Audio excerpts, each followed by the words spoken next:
Jumpa lagi Scan bersama Bung Firdaus Ilyas. Iya, berjumpa lagi kita, Bung Meldi. Iya, ini kode etik dari Partai Demokrasi Indonesia Perjuangan yang dia berbeda-beda, Bung Firdaus ya. Dulu ada kasus seorang gubernur Maluku Utara ya, kemudian juga kasus Budiman Sujatmiko dan banyak kasus tentang kode etik anggota PDIP gitu ya, soal dukung mendukung atau soal posisi dalam satu keluarga satu partai. Nah, ini ada pengecualian, Bung Firdaus. Jadi ada exception untuk keluarga Jokowi ya. Nah, ini bagaimana kita melihat aturan-aturan dan basis moral partai politik atau memang partai politik tidak punya basis moral, hanya perhitungan-perhitungan politik belaka, Bung Firdaus. Iya, Bung Meldi. Jadi kalau kita lihat ya, pasca Gibran dicalonkan, bahkan ketika pertama kali diusung oleh Partai Golkar untuk menjadi usulan cawapres kepada Prabowo, gitu ya, banyak pihak sudah mengatakan, terutama kepada internal PDIP, agar aturan atau penegakan disiplin di internal PDIP itu ditegakkan. Artinya kalau anggota partai, apalagi petinggi-petinggi partai, karena Gibran adalah wali kota dan dianggap petinggi partai di antara petinggi partai yang lain, ketika dia lompat pagar atau berpindah dukungan, maka mau tidak mau etika atau aturannya ditegakkan. Gitu. Nah, terlebih lagi ketika Gibran sudah disahkan dan dideklarasikan oleh Prabowo sebagai pasangannya, gitu ya, sebagai pasangan cawapres dalam pemilu 2024. Yang notabene Prabowo dan Gibran akan berhadapan dengan Ganjar dan Mahfud yang diusung oleh PDIP. Maka seharusnya PDIP dengan berani, dengan gagah berani, dengan tegas, lugas melakukan menegakkan aturan internal di organisasi partai politik, dalam hal ini etika berpartai politik gitu. Dan banyak dari anggota-anggota dia seliweran suara atau permintaan agar aturan itu ditegakkan. Tetapi sampai hari ini kalau kita lihat, ternyata aturan itu juga belum juga ditegakkan. Masih ya kalau ditanya kepada beberapa petinggi partai termasuk Bu Puan Maharani, ya ada pertimbangan-pertimbangan, ada kalimat-kalimat apa ya, jawaban-jawaban politis yang notabene kenapa perlakuannya berbeda begitu. Jadi pertama, kenapa perlakuan kepada Gibran itu berbeda? Kalau berbeda karena apa begitu. Nah, apa konsekuensinya kalau PDIP dalam membangun partai politik yang sehat dan modern ternyata tidak bisa menegakkan aturan norma etika yang ada di internal partai politik begitu. Apakah ketergantungan pada ketokohan gitu ya, itu juga bisa menjadi bumerang untuk PDIP. Dan ini yang menurut saya wajib kita lihat, kita eksplorasi lebih lanjut Bung Meldi sebagai pembelajaran, sebagai mekanisme di dalam membangun partai politik atau kehidupan demokrasi yang sehat untuk Republik ini Bung Meldi.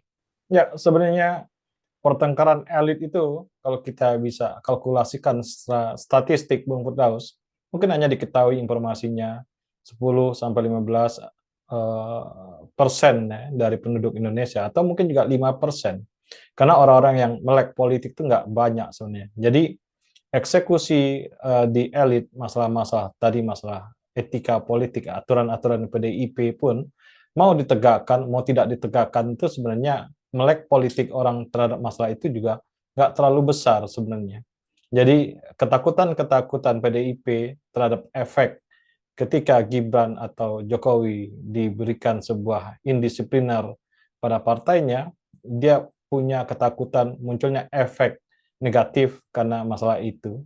Tapi dari hipotesis-hipotesis sederhana ya, yang belum kita buktikan sebenarnya orang yang melek politik tuh di Indonesia nggak banyak. Jadi masalah MK saja kalau kita lebih membuka lagi ya, masalah orang melek politik juga nggak terlalu banyak ya. Kemarin indikator juga mengeluarkan angka-angkanya, berarti orang nggak banyak juga yang tahu bahwa ada masalah di MK. Apalagi masalah seorang mendapat kartu indisipliner dari sebuah partai politik PDIP, saya kira orang nggak tahu banyak. Kalau orang informasinya nggak tahu banyak, juga efeknya juga nggak akan terlalu besar, Bung Firdaus. Iya betul. Satu sisi kita bicara ketidakpahaman atau ketidakmengertian atau ketidakpedulian orang terhadap kehidupan berpolitik yang lebih konkret Bung Meldi. Orang hanya melihat figur, melihat tokoh, dan paling tinggi dalam konteks masyarakat banyak gitu. Representasi kemelekan atau kepedulian terhadap politik itu hanya dibuktikan ketika pemilu. Mereka mencoblos, hadir, kemudian menghitung suara, melihat siapa presiden yang terpilih, kemudian suara gembira. Sudah selesai. Tetapi kalau kita bicara aturan, kemudian kerangka, tata kerja, termasuk juga nilai-nilai yang dibangun tidak banyak. Bahkan kalau tadi dikatakan apa tanggapan publik terhadap hasil putusan MK relatif sedikit begitu. Kemudian kalau dilihat apakah itu bertentangan dengan nilai, sebagian malah terbelah dua gitu ya. Sebagian mengatakan oh iya tidak ada masalah, sebagian mengatakan itu menjadi satu soal begitu. Nah mungkin kehadiran kita di sini juga salah satunya memberikan dampak edukasi kepada publik, Bu Melly. Artinya itu yang kita akan coba dorong. Nah di dalam konteks bagaimana menegakkan etika, saya pikir gitu ya, partai mau tidak mau gitu ya, di mana-mana partai berdiri, baik itu di negara luar sana ataupun di Indonesia begitu ya, tentu ada aturan mainnya gitu. Dan saya pikir kita tidak boleh mempertimbangkan karena Gibran adalah putranya Jokowi, dan kemudian apalagi dalam banyak survei, kita juga sudah singgung dalam video berikutnya sebelumnya gitu ya, bahwa salah satu orang memilih, kalau kita bicara PDIP adalah kurang lebih seperlima dari pemilih PDIP itu karena faktor Jokowi begitu. Nah, kalau itu dijadikan pertimbangan sehingga perilaku-perilaku yang bertentangan dengan partai politik, kode etik ataupun juga politik yang sehat itu dibiarkan saja, kita abai saja, maka orang akan melihat partai politik tidak punya aturan main, tidak punya etika, tidak punya nilai gitu. Nah, kalau kita tidak punya etika, nilai, pada dasar kerangka apa partai politik itu dibangun? Itu jadi pertanyaan mendasarnya. Artinya kan kita menegasikan nilai dasar dari partai politik gitu. Nah, yang kedua saya lihat, kalau ketakutan internal PDIP pada komposisi suara, terlebih dalam menjelang pemilu 2024 nanti ya, pileg, pilpres gitu. Kalau kita lihat hanya seperlima pemilih PDIP itu tergantung memilih karena Jokowi. Tetapi kita mesti ingat lagi, seperlima ini memilih Jokowi ketika Jokowi itu dipersepsikan Jokowi yang baik, tanda kutip. Jokowi yang tidak melakukan indikasi cawe-cawe, tidak melakukan indikasi politik dinasti, tidak menerabas tanda kutip gitu ya, dengan memanfaatkan jaringan kekuasaan keluargaan, tanda kutip, begitu ya, kemudian memberikan karpet merah untuk anaknya menjadi cawapres gitu. Jadi dua figur Jokowi yang berbeda pada satu partai gitu. Nah, kalau kita melihat dari situ sebenarnya sederhana gitu, mudah untuk diputuskan. Gitu. Jadi kalau ingin dalam konteks jangka panjang dilihat gitu ya, sebagai partai yang konsisten menegakkan nilai etika moral begitu ya, sesuai dengan ajaran Bung Karno atau ajaran yang yang ada dalam bangsa Indonesia, maka dengan jiwa besar sanksi itu seharusnya diberikan kepada Gibran yang notabene misalnya berbeda dukungan dengan partai induk yang membesarkannya. Itu yang pertama gitu.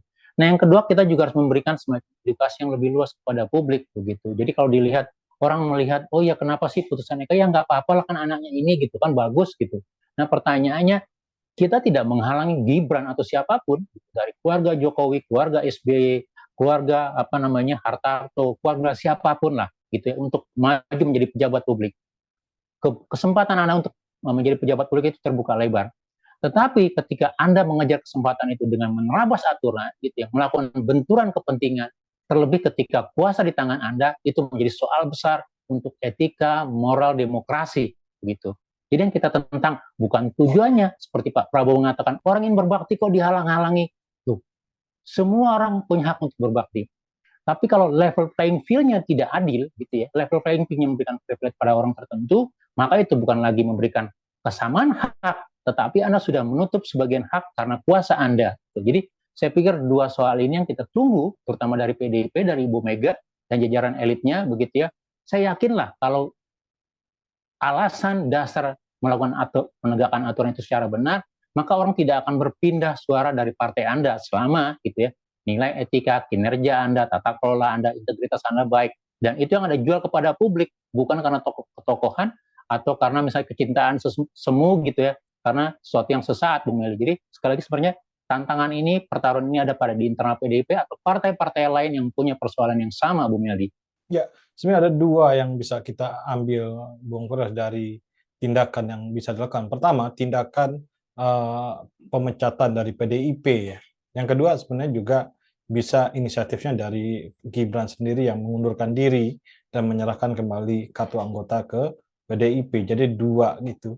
Tapi saya melihat kedua figur ini saling menunggu siapa yang duluan, karena siapa yang duluan, yang satu jadi korban ya. Ya, misalnya kalau Gibran yang duluan, yang korbannya PDIP. Kalau PDIP duluan, yang korbannya Gibran.